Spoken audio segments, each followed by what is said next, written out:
There are even studies now about like in utero before a baby is even born, the hearing is so acute, and the nervous system picks up on all this stuff that's completely unconscious. You know how many pregnant women took my class their entire pregnancy, and I was able to talk directly to that baby? See, that's what you're not realizing. There's people popular right now. I'm talking to babies, and I'm telling them to go to michaelandreula.com. I'm saying, go share it, like it, before they even were born. Now, these thoughts have changed their neurological pattern. Yeah, so you're welcome, first off. Mike Andreula, he'll rock your world.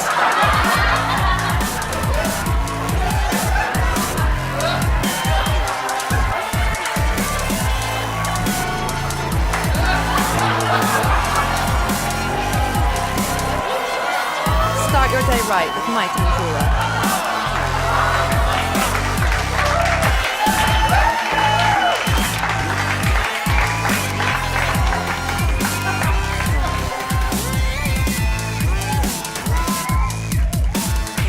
Guys, Michael Andreula here from Triple Colossal Studios with another exciting episode, bringing back the fantastic, the wonderful, the Zen-like Kristen Mangione.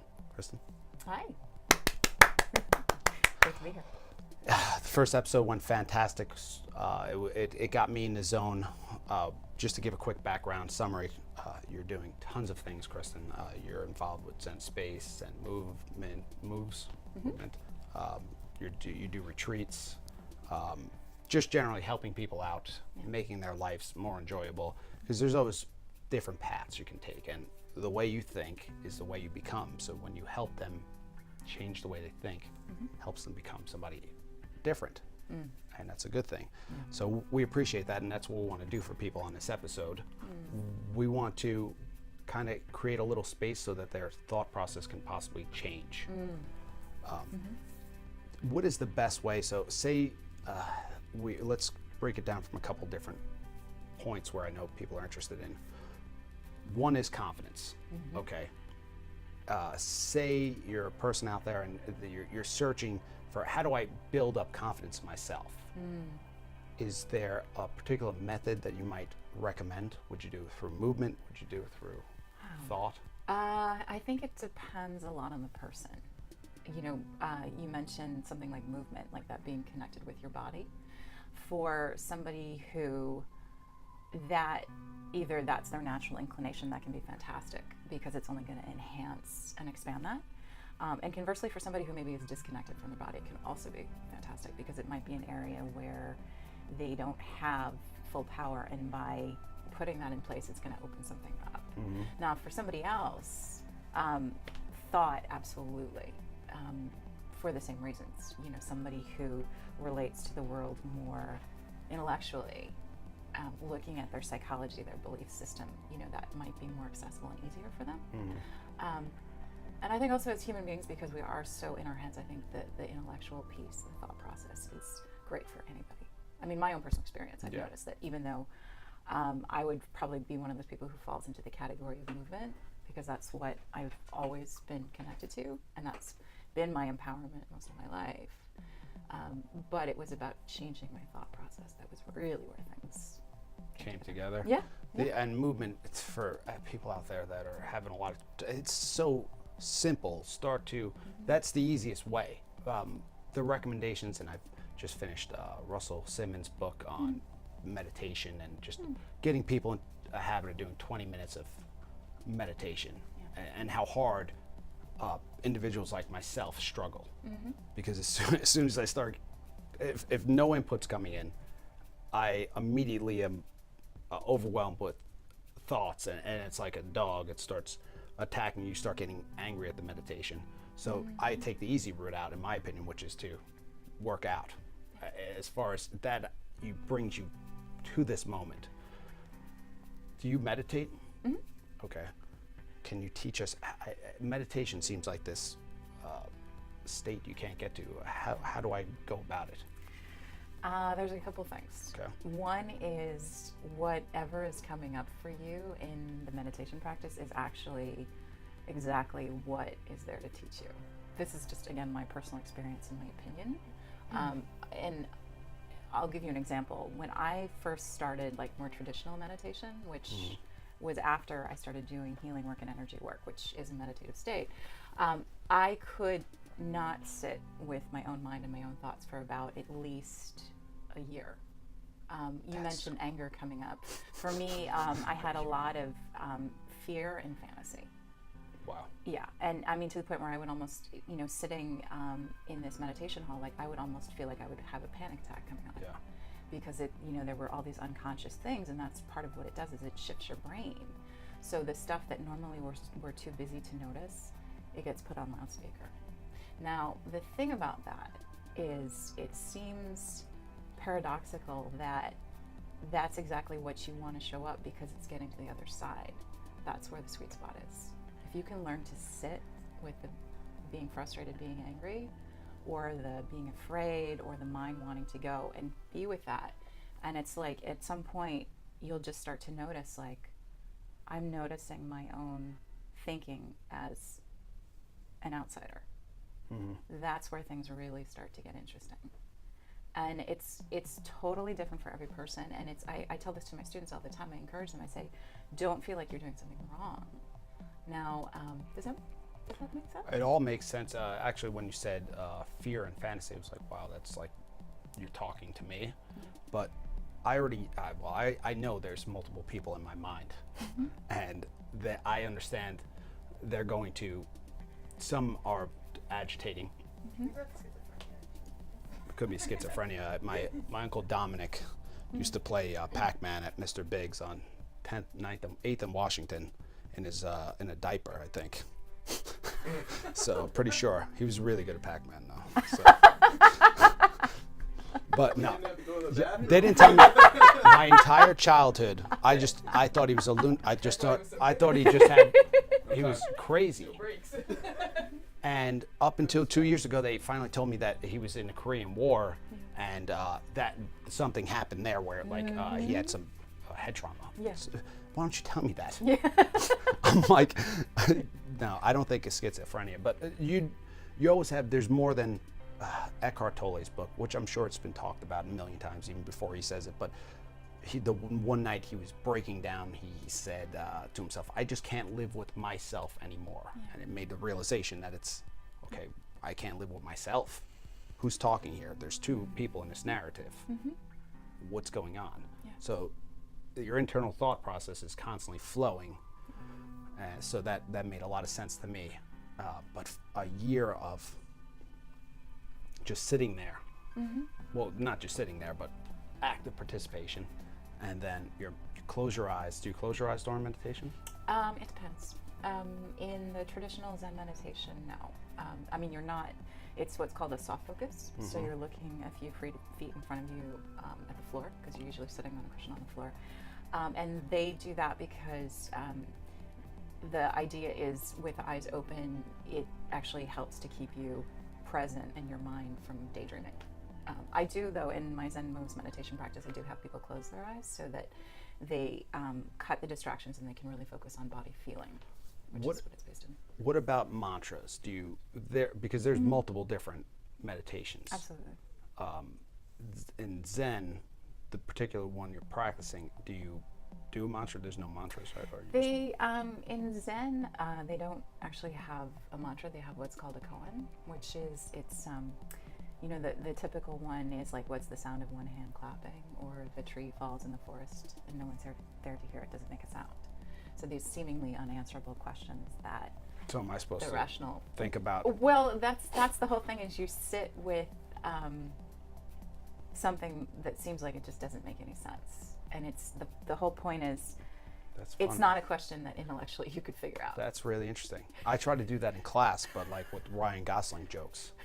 Because if you're under a tremendous amount of stress, and I've tried everything to motivate them, I will try to confuse them. Yeah.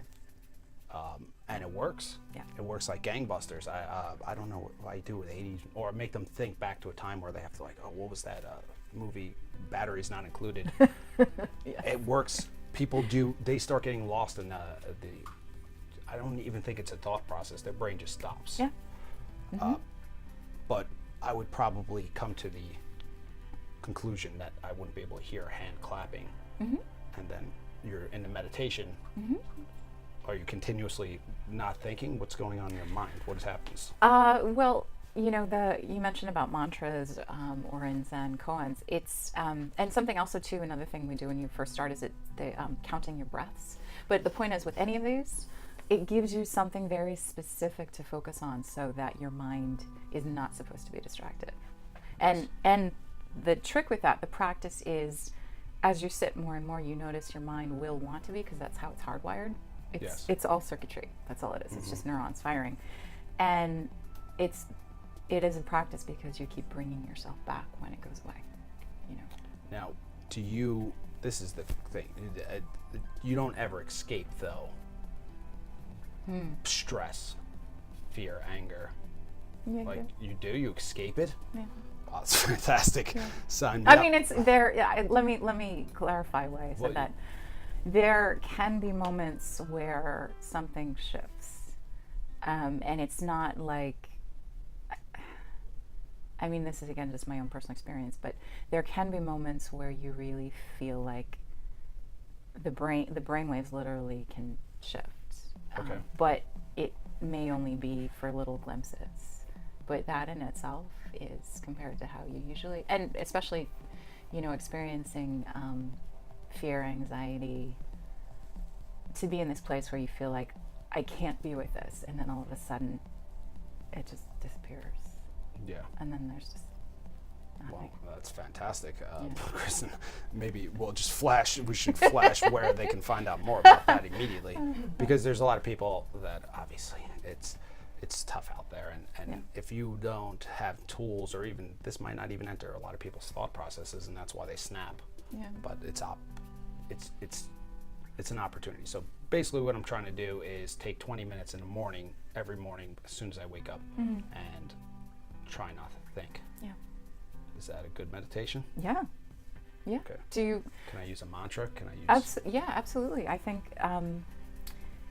you know, doing what works for you. Because do you feel like it makes a difference? Yeah, the mantra helps me a lot. The first time we did the mantra, we walked over the coals at actually Anthony Robbins thing, and it was cool moss. I don't know if that helped, but Russell Simmons recommends rum. And you just say it a million different ways, and I'm used to saying things a bunch of different ways a million times, so I can put myself in the zone. But then when I'm out, I'm good. But if my energy gets low, I start losing sleep. I'm sore. I get more agitated, and I feel like it wears off. Yeah. So it's just every day. Well, you know, if you think about, right, I mean, training is something that's very second nature to you, right? I'm talking about athletic training. And it's much like that, in that there are days where it doesn't feel as natural. You feel like you're fighting yourself, but you show up, you know, to the gym, you show up to the cushion, the same thing. What's up, guys? Because Are you making fun of my chest there? No, we're looking at the tape. No, we left the draft tape in the trunk. The gap tape. oh, Son of a bitch. No. it's all perfect. Listen, guys, it's like, you know, it's a reality show here. You got to expect things like this. You know, on Jersey Shore, Snooki got punched. Here, the gaffer's tape got left out. It's controversial. We'll do a whole on this episode. The gaffer's tape is left out. Multiple shots of gaffer's tape. Ruining an entire podcast. But the misplaced. So it's a mantra, might help people to get in there, but there's more, you know, people talk about what's transcendental meditation. You know, that's actually one that I don't know as much about. I believe it has something to do with, you're really focused on the present moment. I mean, all meditation is that, but they do it in a very, that practice does it in its own particular way. I'm not sure if it's more sensory based. I confess, because I don't know exactly. I can't fully comment. I'm trying to hypnotize people. I'm trying to use crazy psychological experiments.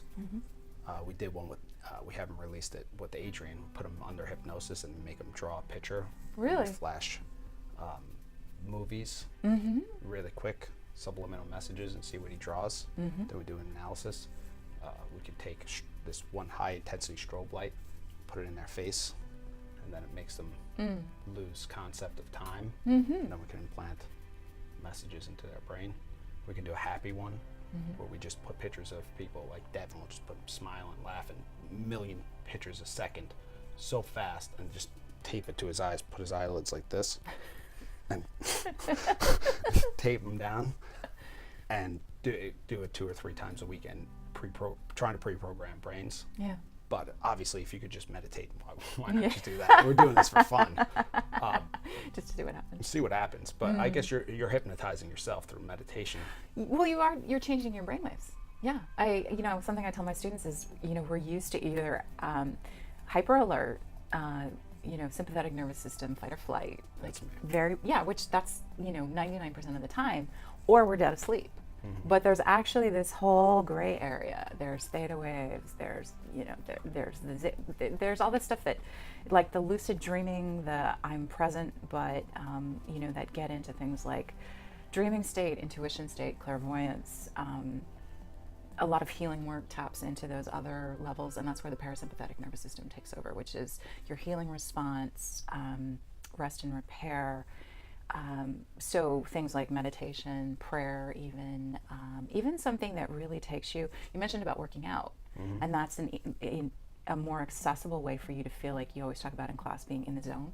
Yeah. That's a meditation. Yeah. And people miss that. I see like a lot of religious ceremonies, and it reminds me of class. I don't know if I don't want to say. I think it's a Muslim sect. I don't think it's not the standard that they organize the worship like this, but they line up in a circle and they all start going like this and chanting.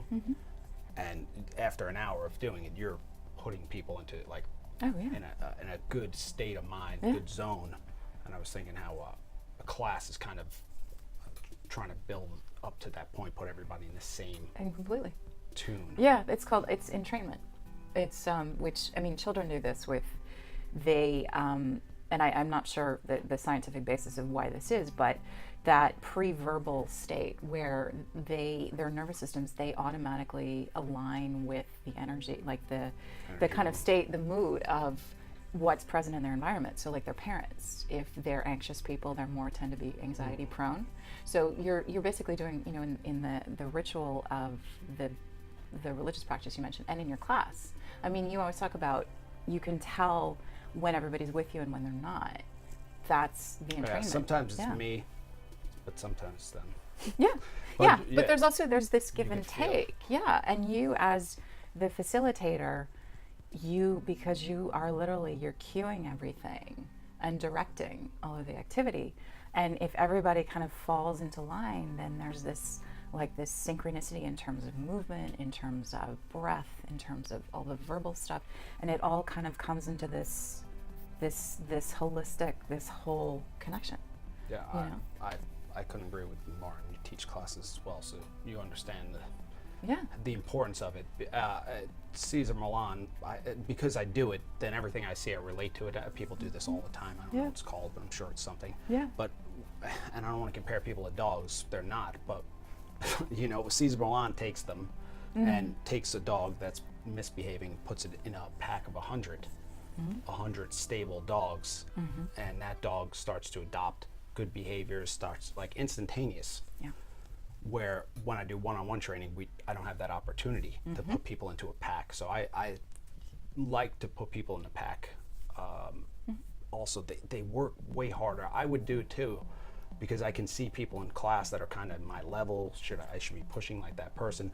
A lot of things happen when we get to use that class atmosphere in that pack. Yeah. So it's not an offensive term, it's just the way people are. People aren't exactly like dogs either, and I felt somebody pointed that out. It's like saying at a point they were like, you want to be the alpha male, you want to be the alpha, and pointed out that we don't structure ourselves in alphas. Yeah. Dogs do. Well, we're monkeys don't do that. So we humans we work together. I don't know. You could, be a strong, present person, but you don't want to consider yourself the alpha male, in my opinion, because we have to work with people for society to work. So we can't just have an alpha male. The most important thing, Kristen, they can do for themselves is what.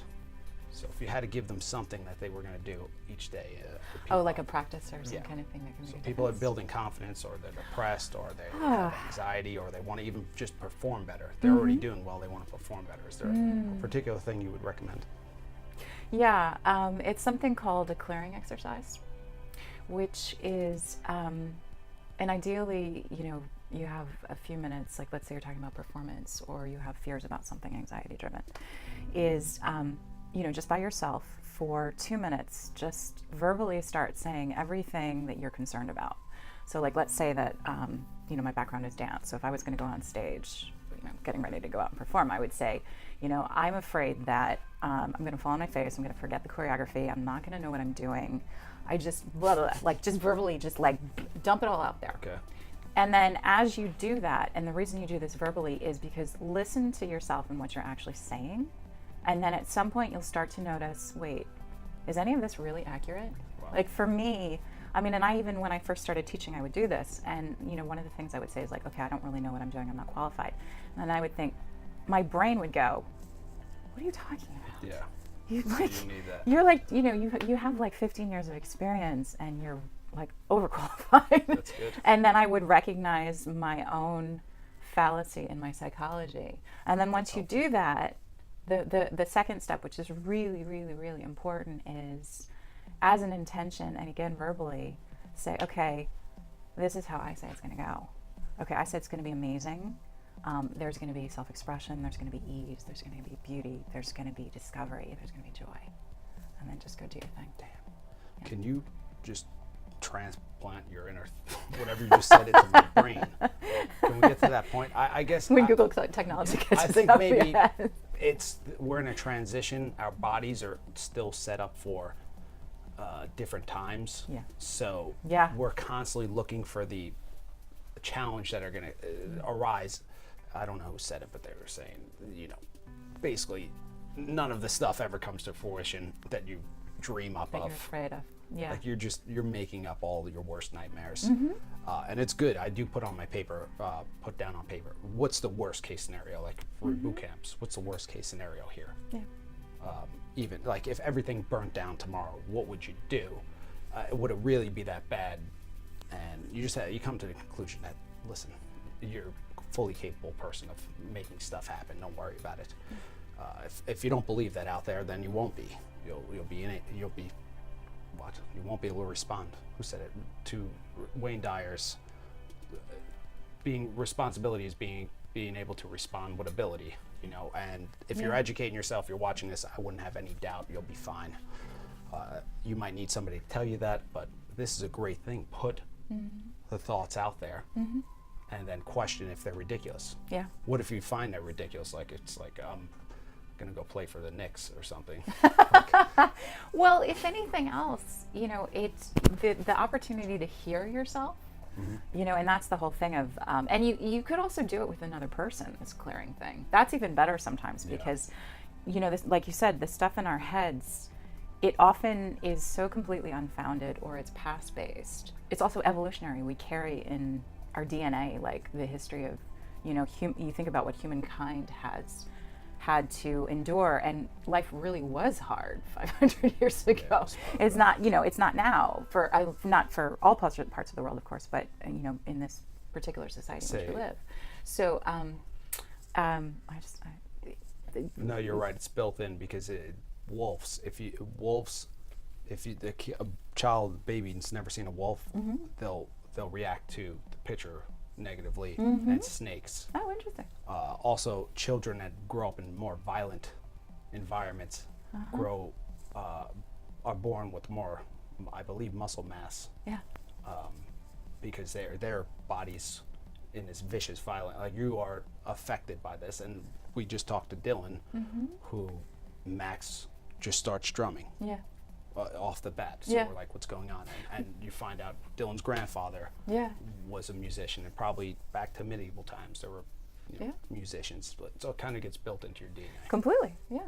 Yeah. It's that like, it's in your environment. I mean, there are even studies now about like in utero before a baby is even born, the hearing is so acute, and the nervous system picks up That's- on all this you know stuff how that's awesome completely that is? unconscious. You know how many pregnant women took my class their entire pregnancy, and I was able to talk directly to that baby? See, that's what you're not realizing. There's people popular right now. I'm talking to babies, and I'm telling them to go to michaelandreula.com. I'm saying, go share it, like it, before they even were born. Now, these thoughts have changed their Neurological pattern. yeah, so Yeah. you're welcome, first off.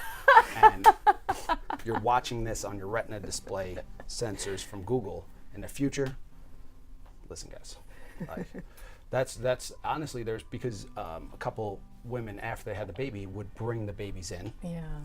and they wouldn't make a peep in my entire class. They would be like, this is, Yeah. I'm at home here. Well, in a way they are, because there's this thing about familiarity, and you mentioned about like children who are born into more violent environments.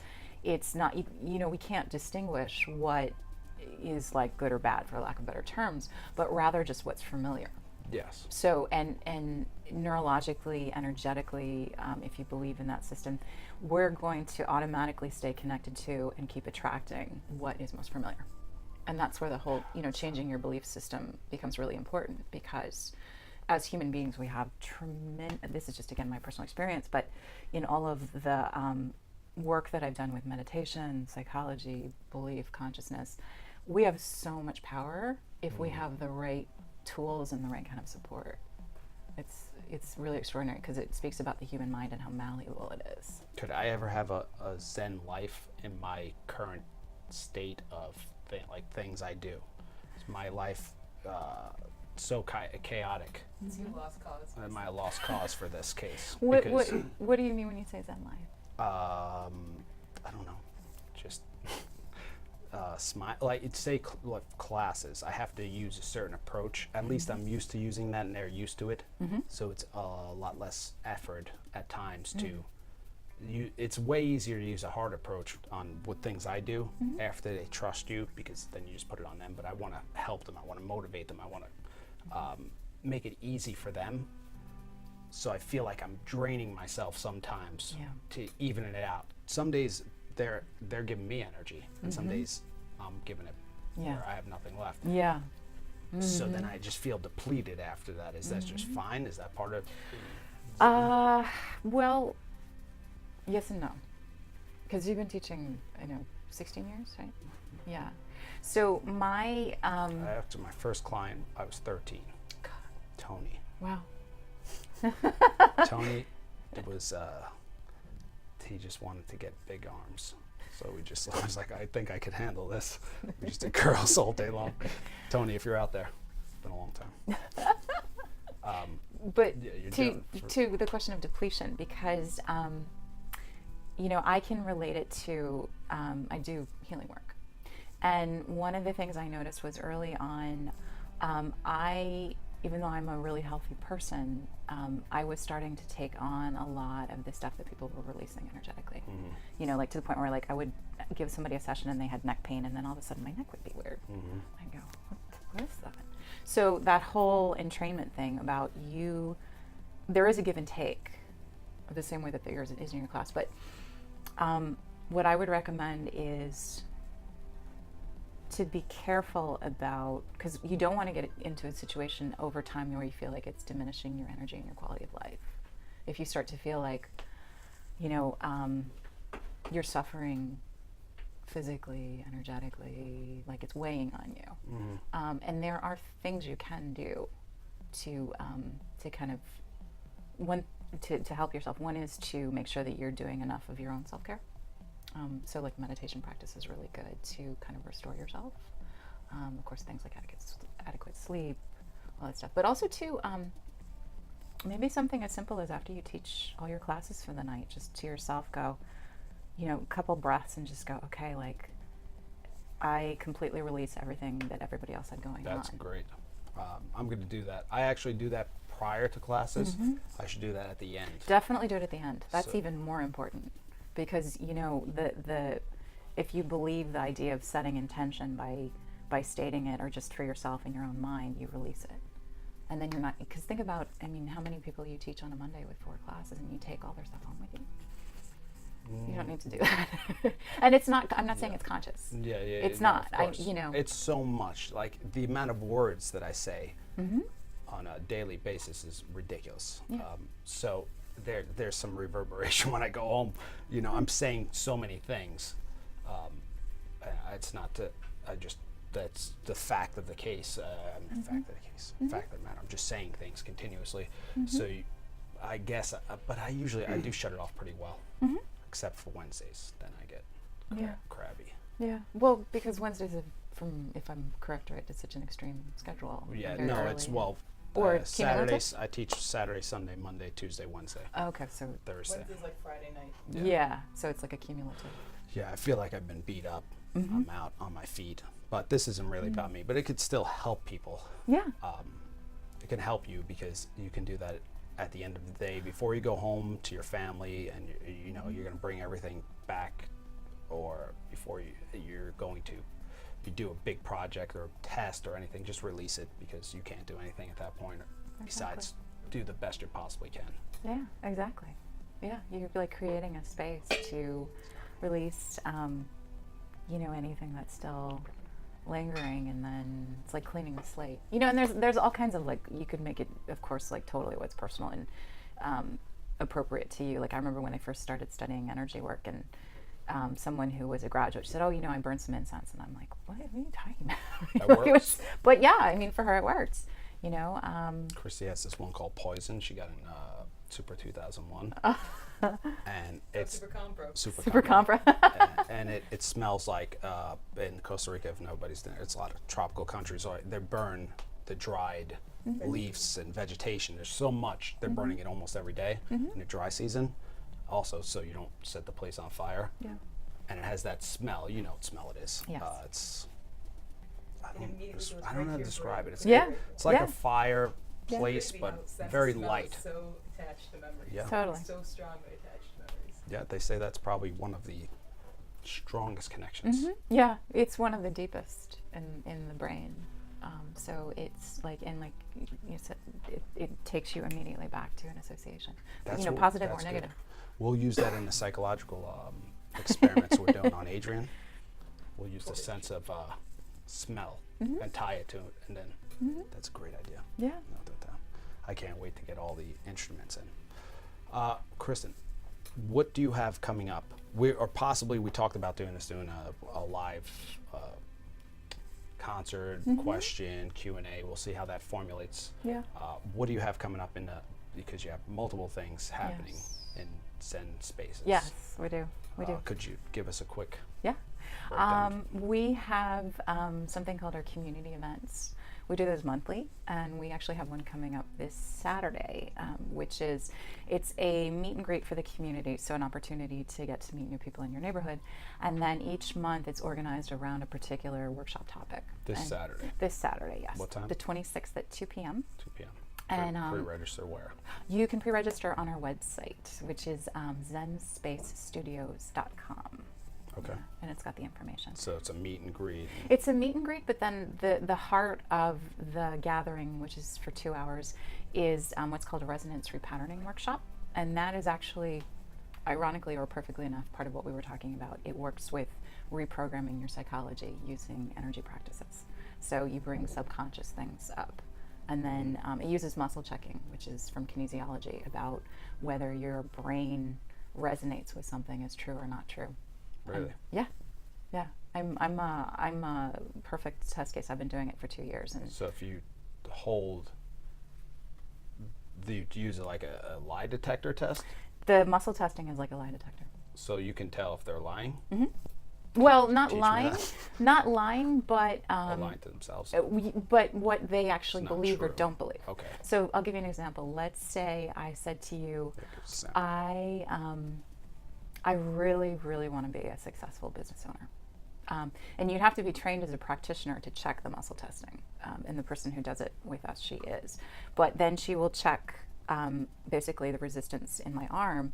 And I might say, yes, that's what I want. But my nervous system might go, no, actually I don't.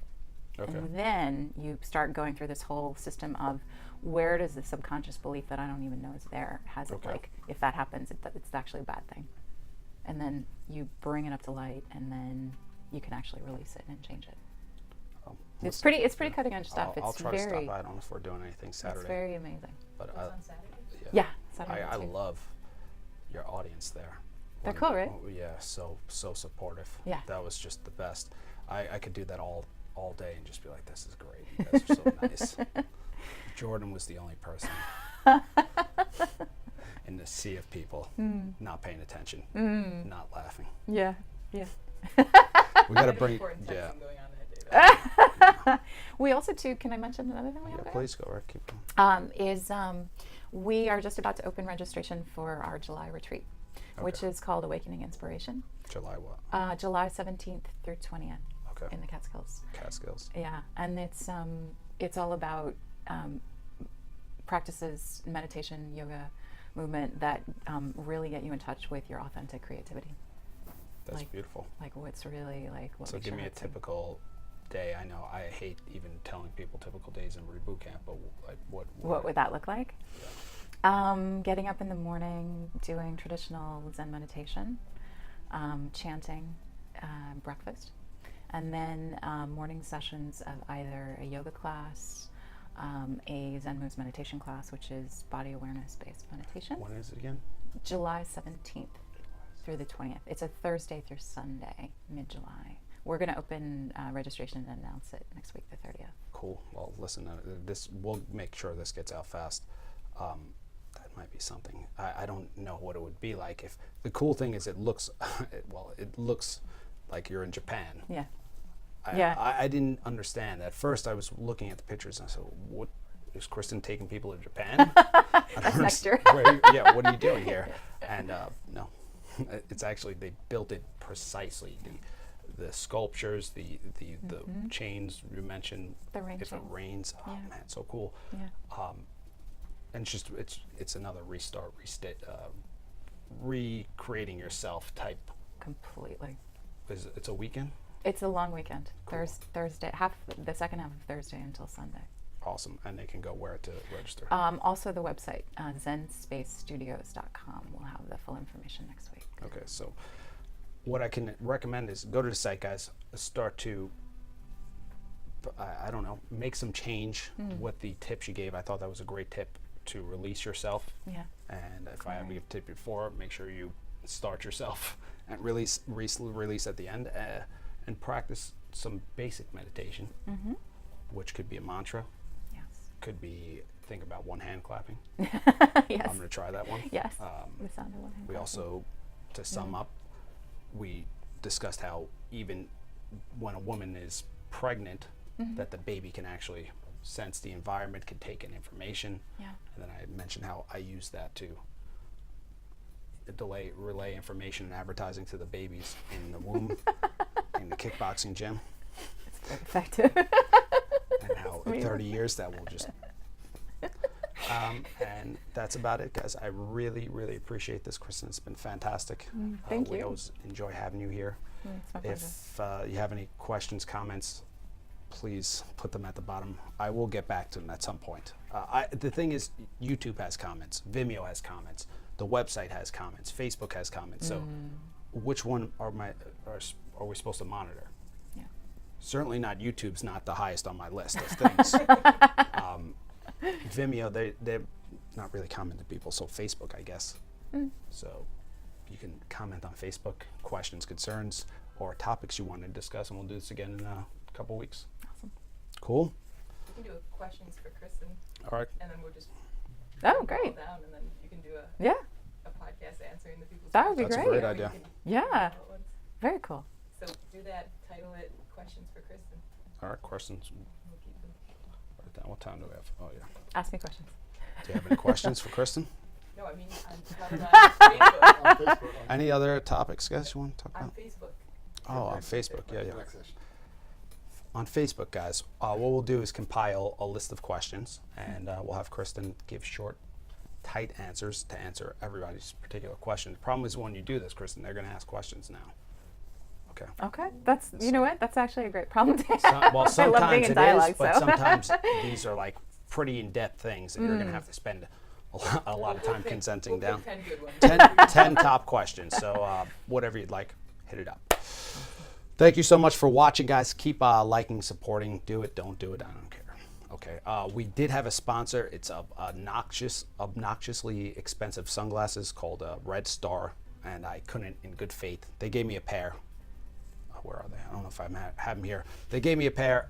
They're really not. They're not worth $140. So I can't. I'd rather buy the wax for men. I feel better with that one. So peace out. It's Bear for Men. For those bears out there. Peace out. Have a fantastic day, and we'll be seeing you soon.